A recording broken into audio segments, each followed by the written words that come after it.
what do you guys remember from the last session? Goodness, last session was kind of a doozy. We started in the southern point where we'd fought off all of the masked dudes and the wolves. We were hurt. We left the guy at the shack. Whatever his name was, we barricaded him in the shack so he couldn't come out.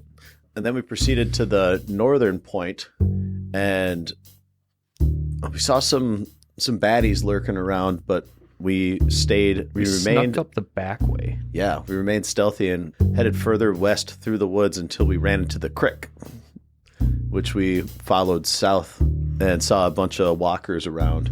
Yep. And a house. And at night we approached that house, and lo and behold, we found a living human being who I believe was Creedmoor. I don't remember if I told you who it was. I don't think I did. Oh, we didn't get a name yet. Okay. Yeah. So maybe that's just our assumption. But yeah, we got inside the house, and that's where we wrapped her up. So we left off, you guys had just been let into this structure, which on the map you believe would be the forward obs location. It's still raining out. The door has been opened, and inside you see a man who's wearing what looks like a ragged and beat-up safari attire. He's wielding an axe held high above his head. Who are you? I think the question is, who are you? Get inside. Close the door. We both kind of rush inside, close the door. Lock it. Inside, you see a very small amount of light coming from a few candles here and there. The interior appears to be a bunkhouse, or a larger one. You're in a little entranceway, like a mudroom type of thing. There's another door, which is open. Through there, you can see a little bit of flickering candlelight. There's one on the ground in the room that you're in. You turn around, lock the door. Okay, who are you? The name's Tate. Tate Clay. I'm Birdie Johnson. Any chance you know Marshal Warson? Oh, you're with the commission. That's right. Yes. I do know Frank. Yes. Creedmoor's my name. Pleasure to meet you. Tate lets out a huge sigh. You're the gent we're here looking for. Oh. Is it just you in here, Creedmoor? Yes. I was split from my party a week ago or so. Maybe longer, I don't know. It feels like it's been a long time. Well, before you get out of here, any clue what the fuck is going on? Yes. Somebody meant to... There's... I'll explain everything. Follow me. We follow. You walk through the mudroom into the main area. There's a larger room with some tables and chairs. Some of them are turned over. Some of them are leaning against what used to be windows that have now been, kind of barricaded. One of the doors is also barricaded. He leads you over to some stairs. You walk up them. There's a couple doors, little hallway, and he leads you to the very end where there's a larger room that's built like a study. There's a table with a map. The map is rather faded. There's a closed window, a bed, and there's a body sitting on the outside of the door, like in the hallway. It looks like a higher echelon person would have stayed in these quarters. On the faded map, you can kind of recognize some of the topography of the area. You recognize the stream, and there's a faded but clearly red circle about 200-300 yards away. from your current location. Okay. Birdie's gonna look at the body. It looks like the other ones you've seen, except it's been moved. Like it's torched, fried, like jerky. But it appears to have been dragged out of the room that you're walking into. Got it. I see you've met these fellows. Yes, there's plenty of them here, even ones that weren't, animated. But he goes over to the desk that's underneath the map, and he pulls open a drawer, pulls out like a leather wrapping, and he unwraps a notebook, like a leather-bound notebook, and he flips it open. This was a government operation, but I don't know how official it is. This is what I found. This appears to be the person in charge. His notes. They were out here for some kind of an archaeological dig, but they found. Have you seen the whole reason I'm out here? The lights. We haven't seen the lights. I don't think we've seen the lights yet, have we? Tate kind of slowly nods yes. What lights you guys talking about? Well, there's all kinds of writings about them that perhaps sightings go back all the way to the native tribes, but government explanations, surveys, they've always been railroad lights reflected off of the mountains or gases erupting out like you'd see in swamp, but this is clearly not like a swamp. Let me see that journal real Here. quick. All right, so there's lights up here. Yes, the people that were here, they called themselves Forest Service. They may have been, actually, I don't know, but they called them Promethean floaters. Promethean floaters. All right. Well, why don't you guys go ahead and describe to me these lights real quick? I've only seen glimpses of them passing by. As described, they'll sit for a moment and glow, and they'll get brighter and dimmer and sit, and then they'll flash off. If you stare at them too long, it's the feeling is Weird. It's intense. Encapsulating. Yes. I've done my best to not look at them, but you still catch them. If you sit and stare long enough, they're more concentrated here. It appears they live in the mountain. When the sun comes out, you'll be able to see them. There's a grid pattern in the side of the mountain, the stone face. Birdie's flipping pages and scanning this journal as the conversation's going on. Okay, I'm going to share the journal with you. Perfect. Well, Birdie, Yeah. you gonna tell me what that says, or just sit there in silence to yourself? Oh, well, you want I'll read it quick and then hand it to you, or? Read it out loud's best. All right. Let's see here. This is the journal of Dr. Lucas Childs, March 16th. We have arrived at the Forest Service's ranger station near the site. Having had a conversation with the ranger assigned to the area, it sounds like he is not terribly familiar with the supposed lights in the area.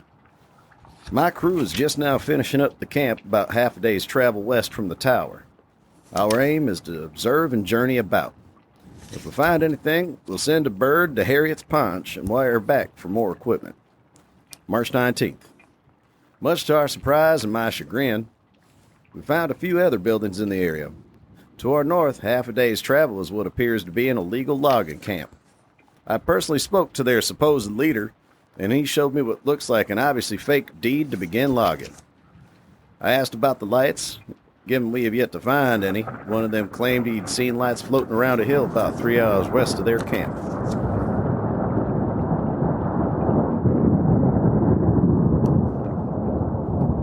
An equal distance south of here, my men report what looks to be a small cabin. Johannes claims he saw someone walk around through a window. I'll be making my way down there in the morning to have a conversation. Should we find any of these creatures, or spirits, as Bill seems to suspect, we may have to evict these people. March 22nd. The woman in the cabin is an awful sight. Leaves and twigs are tied into her long, unkempt hair. She reeks as if having not bathed since the last century.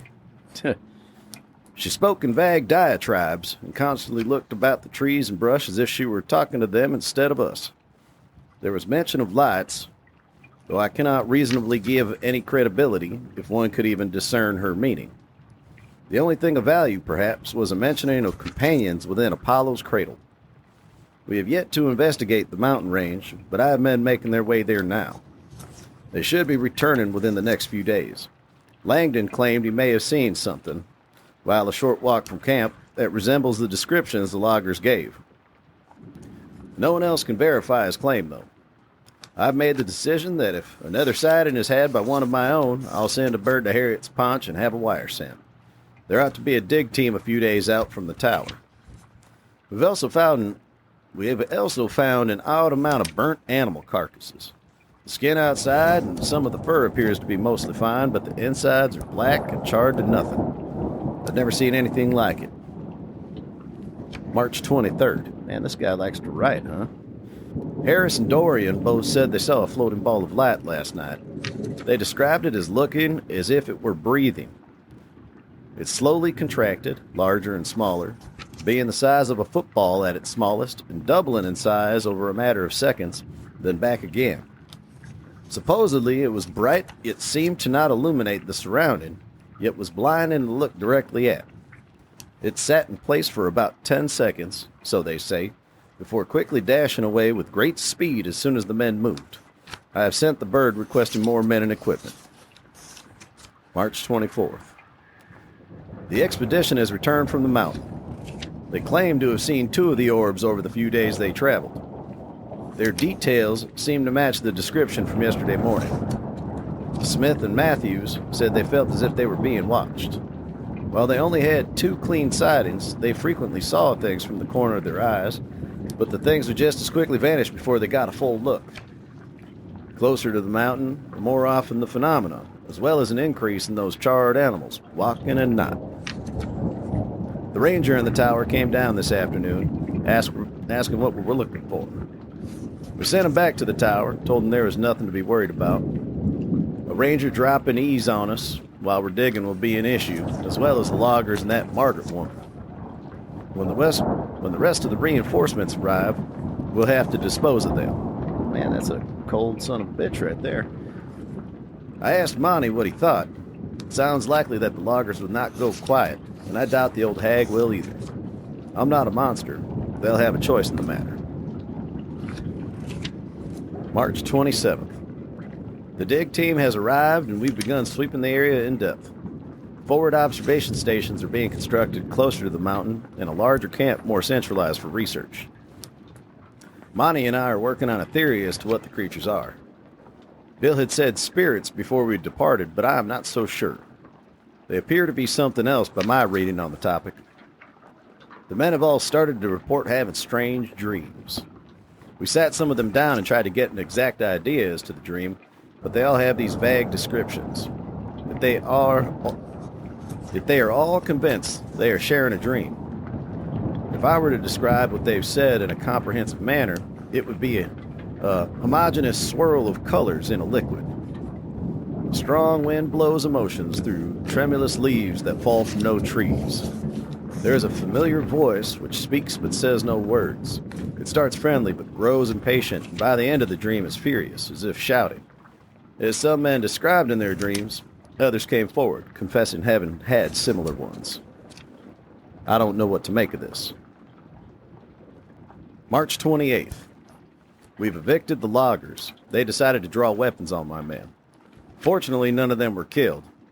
Harris took a grazing shot to the thigh. The loggers are all buried now.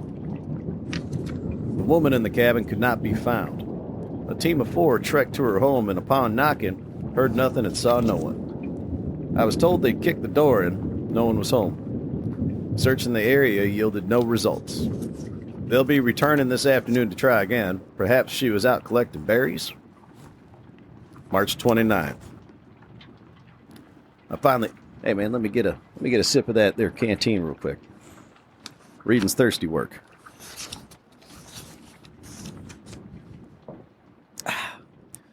March 29th. I finally saw one myself. Walking from the main research camp to one of the forward observation stations, I looked up and saw it.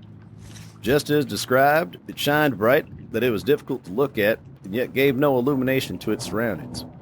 Something crept into my head, a thought or a feeling. I hated it. I could not look away from it. Within myself, I knew it was watching me. It felt like a warning. I can't articulate it any other way than that. Suddenly, though, I felt a drop of water land on the brim of my hat and drip down in front of my eye. At that moment, another droplet of rain appeared to land on the creature. The sizzle like water landing on fire sounded loud, and I think I saw steam. Within the blink of an eye, it retreated, and I was left there dumbfounded. When I returned to base camp, Monty was shocked and seemingly jealous. None of the photographs taken of the creatures seemed to turn out, and my dear friend was getting more desperate by the day to catch a glimpse of one of these things. When I told him what I'd seen, he fixated on the water droplet landing on it.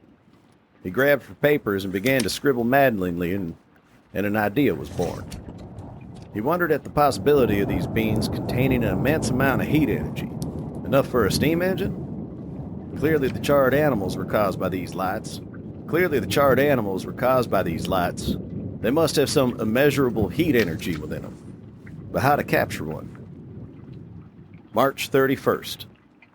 Monty and one of our engineers have drawn up a design for a device that may be able to contain one of the creatures. A hollow metal ball is to be cut into and held like a pair of shears. We've sent a wire to get the equipment as well as for flame retardant suits. Well, that explains all these folks running around in them funky suits. Yeah, this makes sense. The dig team and surveys have yielded no positive results. I have to admit, I'm far more eager to attempt to capture one of these creatures than to dig up whatever relics the Division thinks may be out here. The Division. Let's take a note of that one. Monty and I have sat and fantasized flights of fancy. Locomotives and ships powered not by coal, but by the Monty Lucas engine, containing not coal, but a Promethean floater. An empire to rival Rockefeller, man. These guys sure know how to dream. All right, that's where it ends. So, I think that gives us quite a few answers, to be honest. Yep. Explains the suits, explains the weird cupped caliper things. I kind of think this happened to them because they tried to capture him. Yep. It sure as heck don't answer what these lights are. Balls of fire. Balls of fire floating around, sending thoughts into folks' heads. But I'm sure that's what's burning everything. I mean, we got a lot of dead folk out here because they're trying to capture the Prometheus floater. Well, they wax poetic a bit there, don't they? Yeah, this is true, but lucky for us, we came here for. That's right. We got Creedmoor. Creedmoor? Should we do anything before we leave here? I believe so. Flood a cave? Yes. You see that red circle on the map? They planted explosives along the stream in case it went wrong. There's a detonator downstairs in one of the locked rooms. We just have to get the wire to the explosives. I assume. So I'm just gonna throw this one out there just for the sake of it.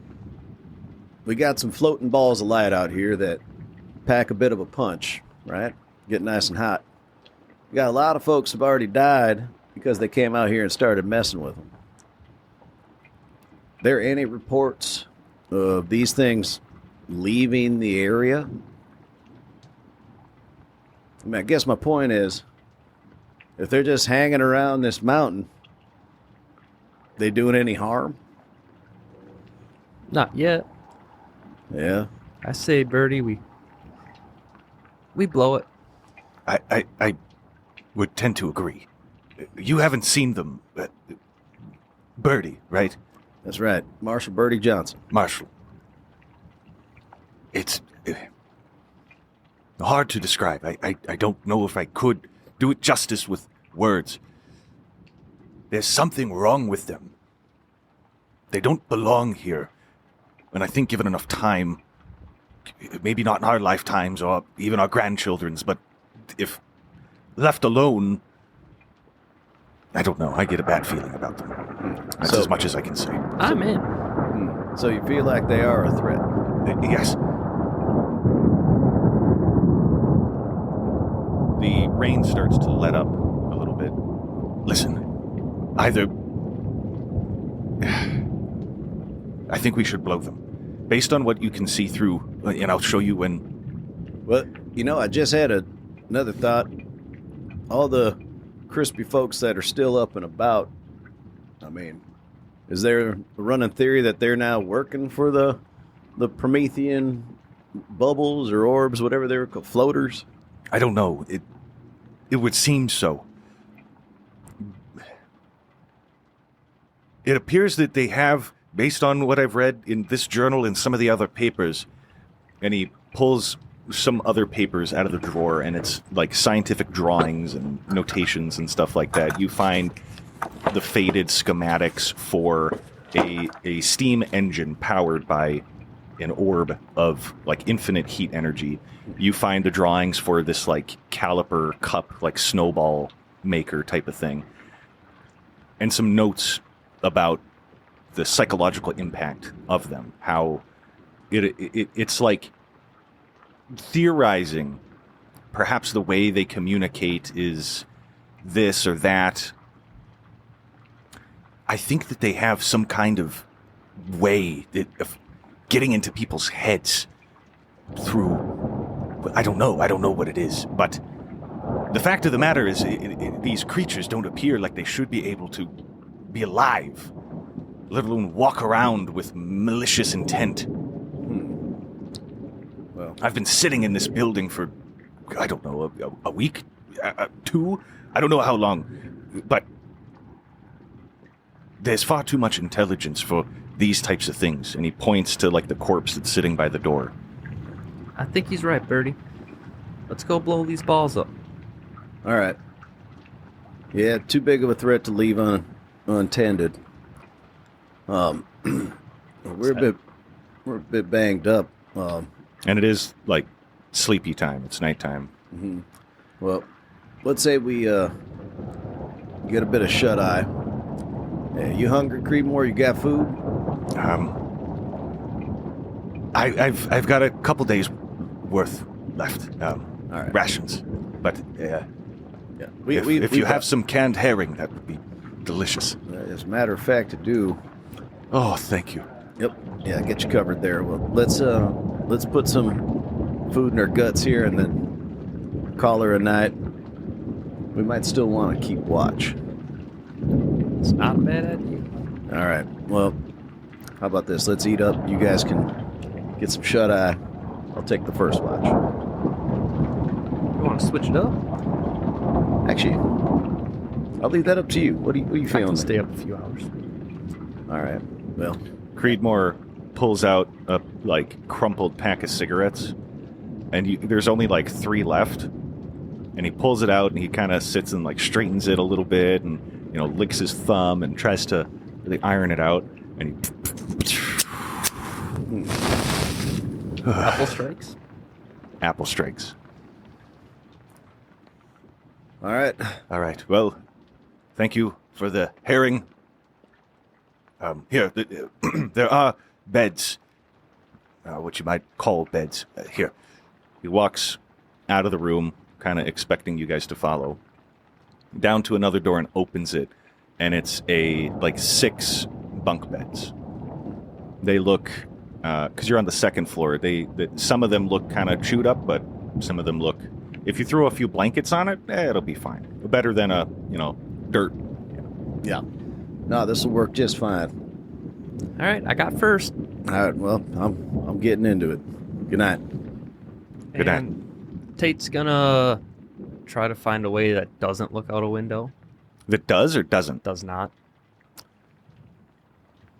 Clay, I'm going to rest myself. There's a room right over there that appears to be in observation. In the morning, we'll take a look, but that's as good a spot as any. I can do it. Okay. Yeah. He opens the door, and there's a small room with a wide window that has the shutters, like, closed, and a couple chairs and tables, like, note-taking type of stuff. There's some binoculars. They're kind of... It looks like water got into them if you pick them up and look at them, but you can still see through them. They're just a little dirty. Tate's just going to sit there and listen for any, threats banging on the door of the house or a window or something. Good night, Clay. He walks off. May I ask of you to leave? Clay, you're sitting alone in this observation room. How does he kill the time? He's got a couple hours to get through. His watch mostly consists of him listening.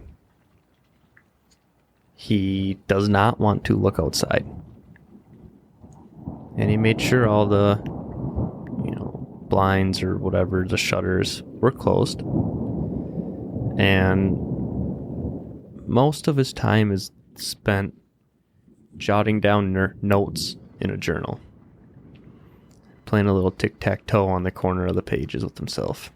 What does he write in his journal? What is he thinking about? Right now, he's doing a private account for himself out of the past few days' events. What happened, what they've seen.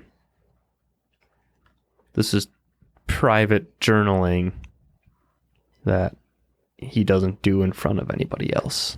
Mm. Okay. If something ever happens to me, read this journal. You're sitting there journaling, doing a little Sudoku by yourself. The rain lets up where you are. You can still hear the thunder in the distance and the flashes of lightning, but that pitter-patter of rain is no longer falling on the building. Every so often, a flash can be seen through the cracks in the wooden structure, and the thunder will shake the building. You see another flash of lightning, thunder. You see another flash, but you don't hear thunder. Suddenly you feel warm. And the flash comes back the other direction. From outside the building? From outside the building. And then a glow can be seen through the little slits, cracks in the wood. It gets a little brighter and a little dimmer. He's gonna slowly and quietly uncap his canteen. Roll a power check for me. Roll a hidden power check for me. And make it hard. Clay, you uncork your canteen. And something compels you to get a little closer to that window. And a part of you doesn't want to. But another part seemingly does. Something is drawing you toward it. And you see this glow and dim and glow and dim. You walk up toward the window, and just as you put your hands up to the wooden shutters, not sure why you're doing this, it's almost like when an addict knows better than to do something, but they still do, and they're asking themselves, why am I doing this? I know I shouldn't. You almost have that type of a feeling. Why am I doing this? I know I shouldn't. You put your hand on the windowsill, on the shutters, and just as you go to push it open, that light flashes off around. It goes in the direction of the front door, you feel. So you walk out of your room, down the stairs to the front door, and you open it, slowly unlocking the latch. Clay finds himself feeling foggy. A light shines in. It's brighter than anything he's ever seen. He blinks, and suddenly he is shrouded in darkness. He looks around. He's on a city street, but it looks unfamiliar to him. The street lights are dark. Above him, a massive face, dark, with features like it's being pushed against thick rubber, peers at him with closed eyes from above. Clay stands, staring up for what feels like hours. The eyelids of the face slowly open, revealing a black, like nothing he has ever seen. Cones of white suddenly appear from the center of each eye and burn him. It smells like the sun. Dirt and dark rise from him like embers from a fire. It hurts in a way that feels great, like stretching a muscle that hasn't been moved in far too long. The pain sits, and the relief lingers, and they mix together. The face's mouth opens, and a voice screams with silence. The silence haunts every molecule around him. A nothingness can be felt that brings with it a sense of freedom. How could any of it matter? How could anything really worry him again in the face of this? Clay stands, embracing where he is and what he is. Everything is a dream. A thought, a phrase, a word rolls into the front of his skull. Love, I love you, Dad, Father, where is Mom? The face of a little girl, of a little boy, a little older and a little older still, they roll into your mind. Emotions on each face range wide in their spectrum: pain, joy, worry, excitement, disappointment. You struggle to move your body.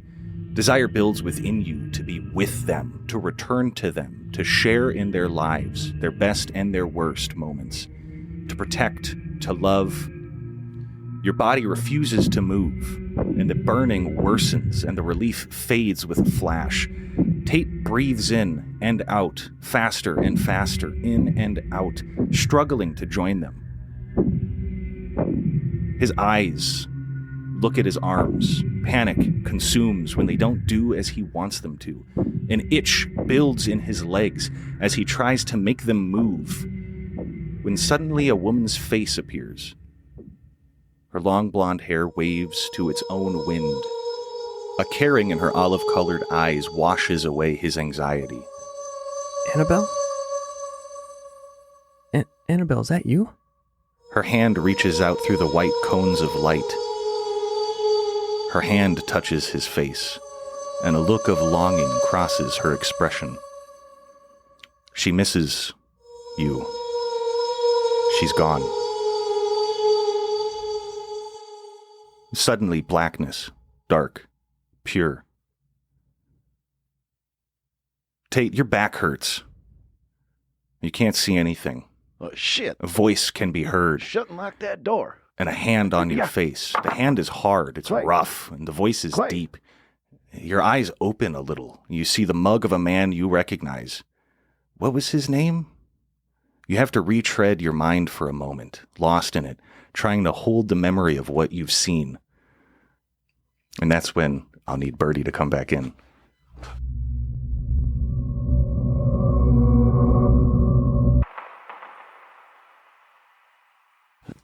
Birdie, you wake up in a startle. Birdie, wake up. There's something wrong with Clay. Come. I'm moving. It's Creedmoor. He ushers you over to the front area. The door is wide open. The rain has stopped. That smell, that post-rain nighttime smell is coming in through the open door. And you see Clay on the floor, writhing, like shaking. And the front door to the house is open? Yes. Oh, shit. Birdie's going to run up and grab Clay's shoulders, and he's going to pull him back into the house. Shut and lock that door. Yeah. Birdie's going to get down on his knees and, hold Clay with the hand underneath the head, to expand the airway. Mm-hmm. And first things first, he's just going to make certain that he's not choking on his tongue. Right? Yep, he's not. Oh. Clay! He's kind of slapping him in the face a little bit. Clay, you look up and you see and you hear, Clay, wake up. Roll a check. Just roll a D100. 19. You have this like burning sensation in your body. The three of you standing there, Creedmoor with the door locked, looking down at you with a look of shock on his face. You smell like burnt meat, charred. And Clay, you look at yourself. You feel great. How much health are you down? 4. Like you have 4 I'm down left? 4 hit points. I'm at 6. Add 2 hit points to yourself. What do? Did I fall asleep, Birdie? Oh, hell no, man. I just got woke up, door was wide open, and you were laying down having a fit. You feeling all right? Birdie's going to do a visual inspection of Clay. Annabelle. He looks better physically. But he starts tearing up a little. You start tearing up? Tate does. So you look him over, and some of the wounds that he had, for example, some of his clothes look like a little browner. The wounds that you can see appear to have healed considerably more than they should have. He looks better, a little healthier. Damn, Tate. What happened to you, man? These wounds look like they've been healing for a week. And Tate remembers everything, right? Yeah.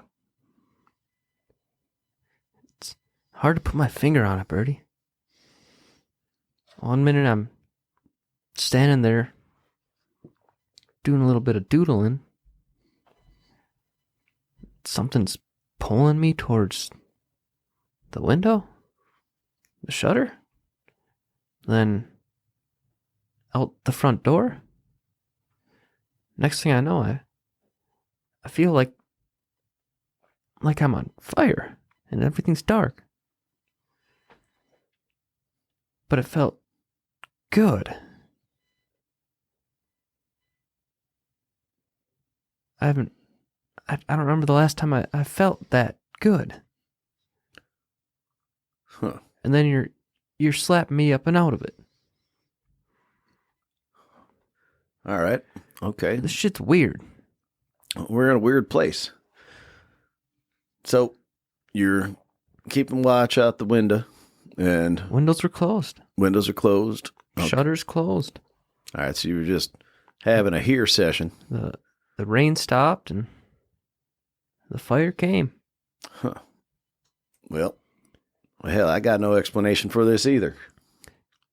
Can I infer anything about that? Yeah, what I would say you could infer would be that something had you, it had malicious intent, and something pulled you out of it. Okay. I'm trying to be vague for his sake, yeah. Mm-hmm. Yeah, but they kind of pissed me off, Birdie. Well, let's use that. Like there was malicious intent behind, yeah. For a minute, I didn't think I was coming out of it. I quite frankly, I don't even know how I got out of it. I think if you wouldn't come and slap me up, I'd be just like our boys outside right now. Well, and it's a good thing I got you when I did. But I feel rested. I'd say we move Right now? right now. Birdie's going to look at the shuttered windows. Is there any... Well, actually, the door was wide open. Yeah. Still night? Yeah, a couple hours has passed. Like 3, 4. Well, I'm happy for you that you're feeling great. If you're feeling that great, man, I could use a couple hours. I'm still kind of hurting over here. Or do we need to move quick? I think we should move quick. Creedmoor, you been there? Where? The Red Circle. No, I haven't. I'll tell you what, if we're going to do that, I'm going to need a pot of coffee first. Okay? Go ahead, cook yourself up some, Birdie. The sun will start rising in like a couple hours, tops.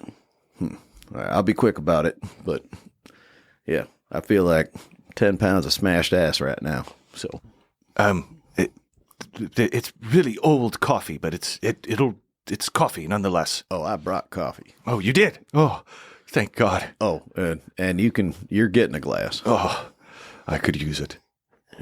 Creedmoor, you know what I could probably use right now? What's that? One of those apple strikes you like so much. I'm a little low, but I do have a couple packs left. Just give me one. He pulls out another crumpled pack, and as he's like digging through his satchel, you can see that there's like another 5 left in there. I just really want a smoke or two. And the 5 look like new, but like beat up from travel. He pulls out one, opens it, and he's like halfway through this one. You remember the one he pulled out earlier had 3 left in it, and he's already halfway through this one. So this guy likes his I remember smoke. his piles. Yeah. So he pulls one out a little bit, and then he pulls one up from the pack a little bit, and then points the pack towards you so you can pull that out. Tate pulls the smoke out. He smacks it on the palm of his hand so another one pops out, and then he lights that up. I take Well his light and practiced. light mine up. And Tate's gonna pop a squat, find somewhere to sit. You feel sore, like after a really intense workout, sauna type of thing. Birdie, you pull your tin of coffee out of your bag and you find a little place to light it. There's a little kitchenette area. Light that, get it boiling, get it made. Find some old dusty cups. I have a travel tin cup. For you, but what about the others? Shit, that's it.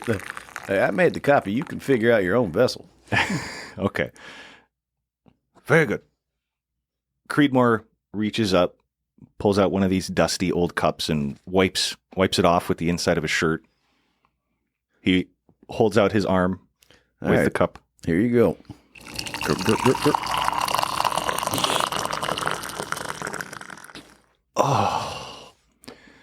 Damn fine cup of coffee. Yes, sir. All right, I'm gonna need to put a couple of these in me, and then I'll be ready to hit the road. Just let me know. As you guys are getting ready, Creedmoor goes over to one of the rooms that you saw barricaded when you first arrived. He has a candle lit. You start to see behind you, it looks like maybe the sun is starting to rise. He pulls off the table and chairs, opens the door, and walks in. He comes out a couple minutes later. You hear stuff being pushed aside and moved. He comes out with a igniter that you would recognize for explosives. One of the box with the thing you push down. Plunger. Yep. Hey. He sets that down. Hey, you got any weapons in here besides that axe? Well, there's some rusty old rifles, but they don't look to be in working order. Is there any ammo in there? There's a safe up in the room we were in earlier, but I don't know. I haven't gotten it open. Tate, you think we can spare a few minutes to try and look for a key or something? Is it a key or a combo? It's a combo. And then he goes into the room, comes back out with a huge spool of cable. I think we can Probably try to crack it open. Well, I mean, we ain't gonna crack it open. If we can find a combo, I think we can get, we can get in there, but shit, let's go search them. Yeah, it's underneath the bed. All right. I'll search that office room. Mm-hmm. You want to search the bedroom or wherever? Yeah. The dude who is up here on the floor is a crispy critter, right? Mm-hmm. I'm assuming all of his clothes are crispy critters. Yep. And here and there in some of the other rooms, you find the same crispy critters. Yeah. Birdie is going to search wherever Tate isn't searching. Okay. How about both you roll a search check? Tell me what you roll. 40 under 70. Senor Clay. 21 under 60. Okay. You're in where are you searching? That office. Okay. You go through the desk, through the little table that's next to the bed. You find something that looks peculiar. It's a piece of paper with the numbers 8, 2, and then it's ripped seemingly in half. You look down at the safe and you would recognize that it's one that would probably take 3 digits. So there you go. You have most of them. Birdie, you're looking through the rest of the rooms that you've already been in. Mm-hmm. You don't find anything. That makes sense. I came up empty over here. I got an 8 and a 2. And it's ripped off. So we're looking for another piece of ripped paper. Yeah. All right. Well, how many numbers are on this dial combination lock? 30. Or we just spend some time putting in 821, 823. I mean, if you want to go ahead and get cracking on that, I'll keep searching to see if I can't find the last one. Yeah, that sounds good, Birdie. Let me see that piece of paper real quick. And Tate's going to write down 8 and 2 just for his own notes. I'll just scrap the paper or whatever and then hand the paper off to Birdie. Okay. You feel like it would take you maybe 15 minutes, 20 minutes to sit there and do 821, 822, 823, all the way up to 8230. Yep. Yeah.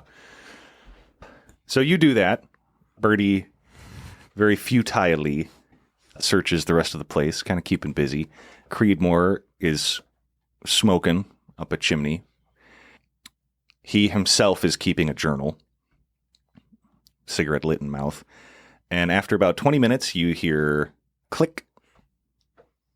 You open the safe. What's the final number? 8213. I knew I shouldn't have skipped over those middle numbers.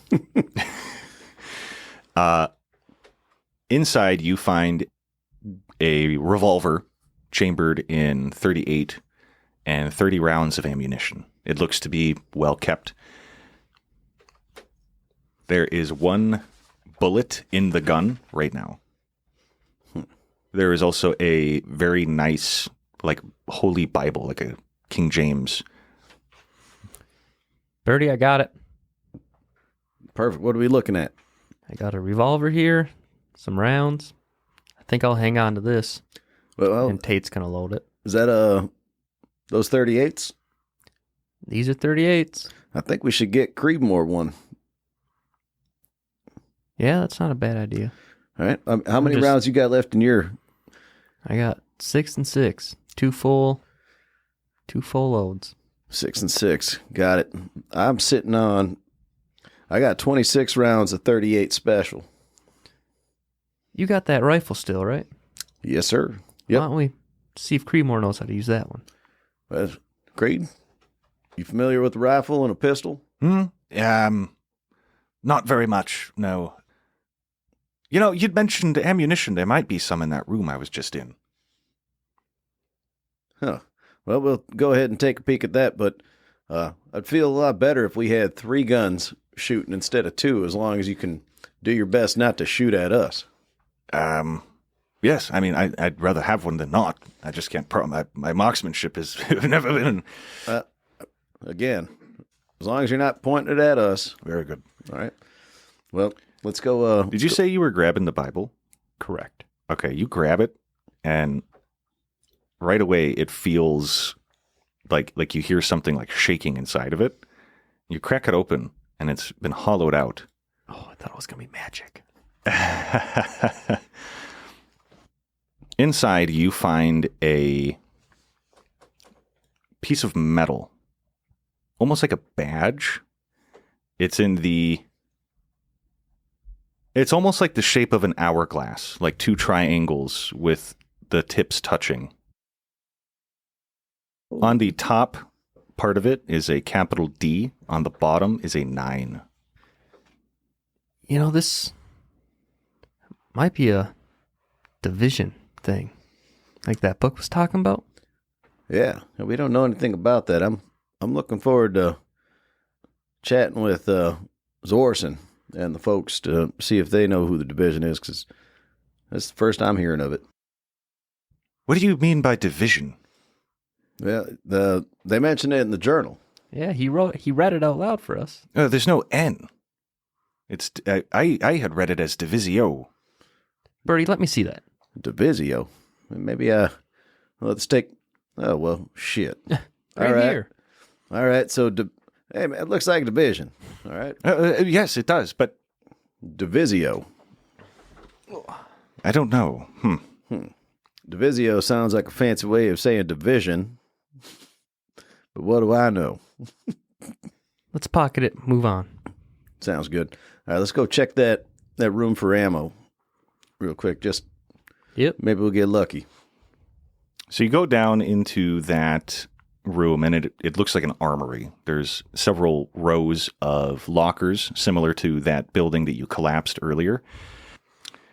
Fortunately, this door is not locked, but most of the lockers are empty. There's a couple of them that have well-preserved suits, like the ones you've seen some of the Gaspers, I think you called them, wearing. You have the opportunity to get a better look at them, unmolested by the corpse and nature. They look like pretty sophisticated flame-retardant suits. The only issue is that the headpiece is missing the hood. All of the oxygen tanks seem to have leaked. It's 1909 when they were made. It's not like, they weren't quite as airtight as we can make them today.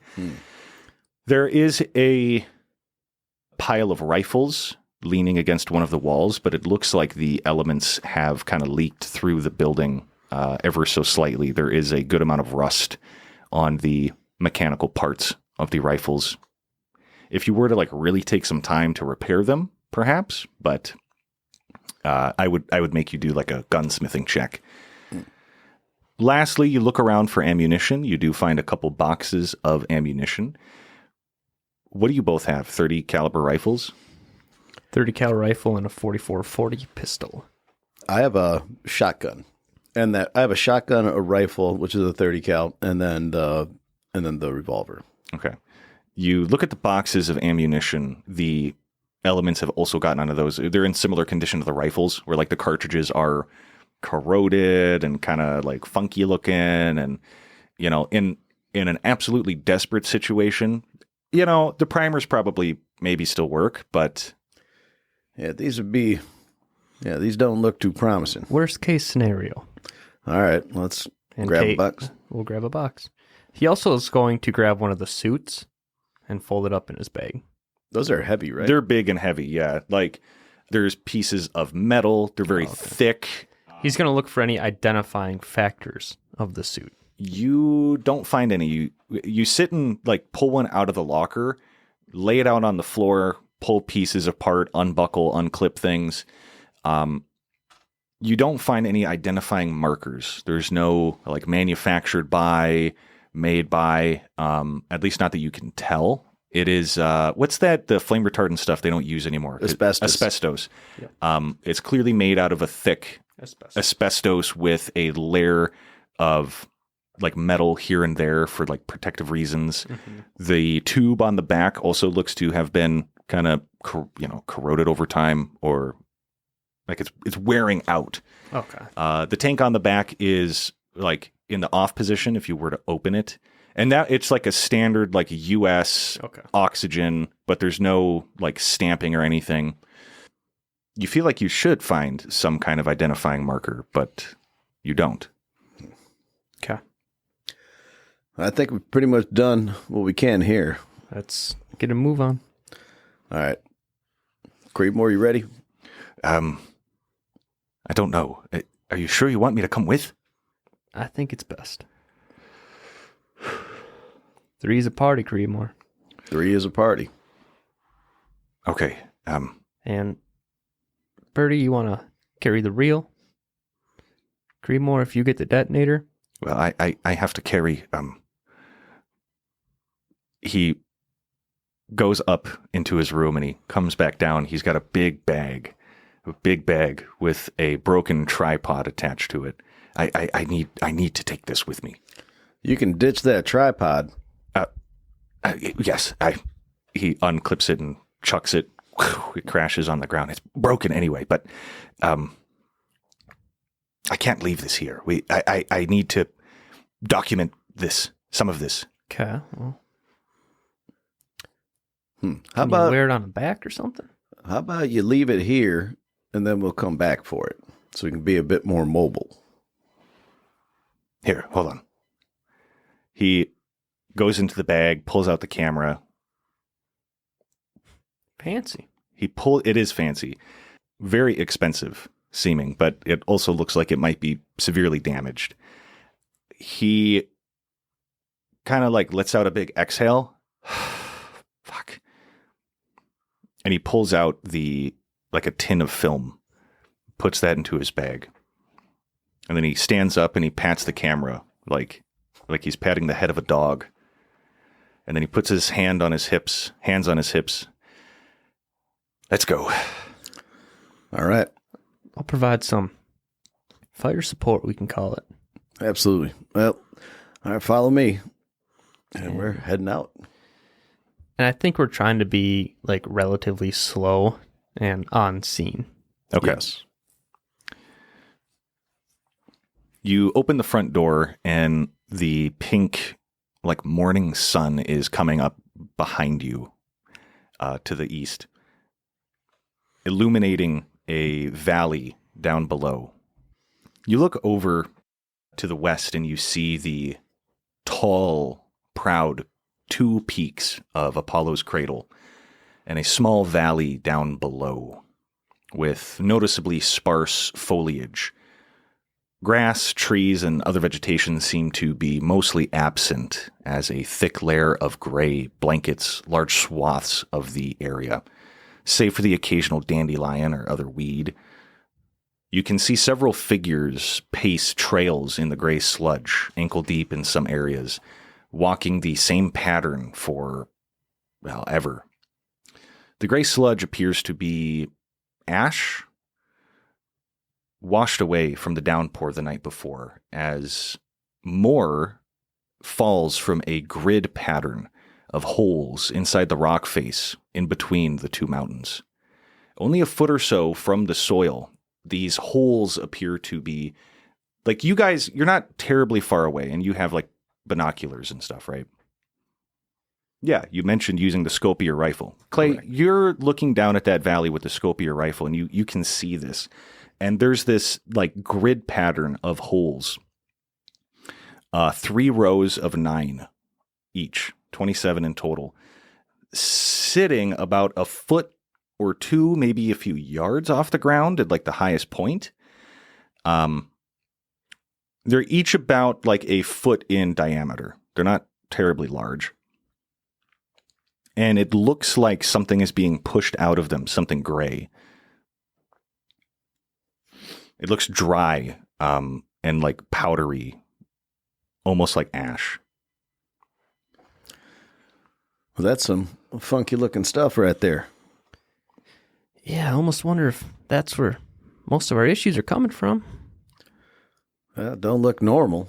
No, let's just get to this blast site and Rig it up. yeah, we'll take notes of what we saw.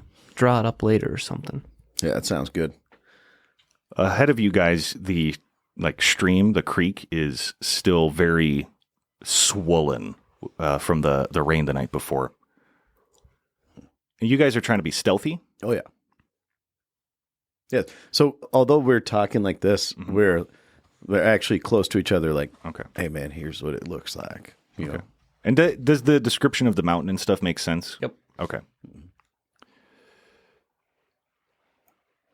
So you guys know you need to travel about another 300 yards up the stream. Go ahead and roll a stealth check for me. The both is. 33 over 20. Oh, that's a critical fail. 38 under 60. Okay. Clay, you're doing a great job. You're avoiding branches and sticks. You've done a good job buckling your equipment so it's not, making noise as you walk and maneuver crouched low. But Creedmoor is just making a racket. He's stepping on every dried leaf, every twig, a nice into some mud. He's standing a little taller than he should, and there's you can hear the stuff in his pack smacking into stuff in his pack. Meanwhile, Birdie is doing a worse job as he I don't, how do you did that's a critical fail. So Birdie is wounded, right? He's wounded, yeah. So, instead of it being because clearly Birdie knows how to pack a bag, it wouldn't be the rookie shit that Creedmoor is doing. Yeah. It would have to be something more he's doing it and then gets hit with the wave of pain or steps wrong. You know what I mean? Mm-hmm. Tate moves a branch out of his way and it smacks back and hits Birdie in the shoulder. Well, I think it should hit because he failed. I think Creedmoor, he would, yeah, something like that. That's a good one. Creedmoor trips and grabs the pack that Birdie has and pulls on his injured shoulder. That could do it. And then he goes, ah! Mm-hmm. Go ahead and do that. And then you accidentally kick a rock down. Are you guys on the west side or the east side of the stream? What side would we have started on? You would have started on the west side. We're on the I think west. we're still on the west. Okay, so you go, ah, and kick a rock that goes tumbling down the hill, because you guys are up on a hill. It goes down into that valley right before the mountains. Shit. If you guys are going to be this loud back there, you might as well be swimming down the creek. I think Birdie's going to look down where all those figures are walking. The rock tumbles down, smacks into a tree. You can hear it pretty loud, but the people wandering down below don't appear to make any notice, to pay you any mind. Do better next time. Yeah. Creedmoor, don't touch my bag. Okay, I'm sorry. It's okay. Just I got a wound on my shoulder. So Okay. Yes, I didn't mean to. I'm sorry. yeah, be careful. He's got his revolver out. It's a good thing he didn't roll a crit fail. Because you'd have fucking You shot accidentally shot. He's got his finger right on the trigger. No discipline whatsoever. Creedmoor, Yes, keep your finger straight and off that trigger. like this. And it's Until you need to use it. It's still in the trigger well, but it's Pull it out like this. like that, yeah. Keep Okay. it straight until you need to shoot something. Okay. Yes. Not the yes. rifle. Yes. Not the revolver, Creedmoor. Point your revolver up to the sky. And Okay. keep your Yes. finger straight Yes. and off the trigger Okay. until you're ready to fire. Okay. It's like I said. It's just not my strong suit. Yeah. Aren't you a doctor? No, I'm a journalist. Oh, fuck, that's even worse. All right, let's get to moving here. 10, 15 minutes pass, and you get to like a small shed. There's a kind of like a shed, like more like a canopy, like a wooden canopy with posts, like something somebody might like eat lunch at a park. You know what I mean? Okay. It's constructed like crap, and there's a couple boxes that you can see, and some like digging equipment. You stop, and you don't even need to roll a perception check, but you do see several gaspers standing around, kind of meandering, pacing in circles around that area. There's 3 of them that you can see right away, and you feel like you can hear another one. Shit. Tate's gonna grab a rock and huck it as far as he can on the other side of the creek. Okay, roll a strength check, a throw check.